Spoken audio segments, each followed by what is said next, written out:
we're going to be focusing on biochemistry, which is simply a subset of chemistry. Chemistry is simply the science of structures, elements, compounds, ions, and how they can undergo different chemical reactions and how we can test and measure those behaviors. So, simply, biochemistry is just taking those same elements and bringing it into a living organism. And so that's what we're going to explore here today. When it comes to the applications of biochemistry, the applications are honestly limitless.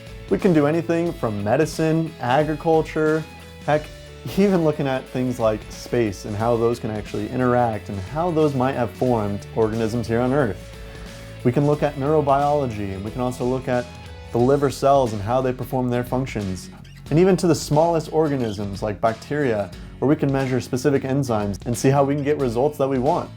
For example, even the insulin that we make is made from bacteria. Learning the chemistry of insulin and how it can work on the human body, and then finding a way to put that into bacteria is really one of the applications of biochemistry.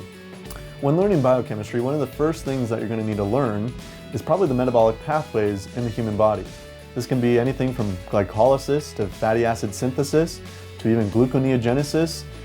There's so many pathways in the body for us to learn and for us to master.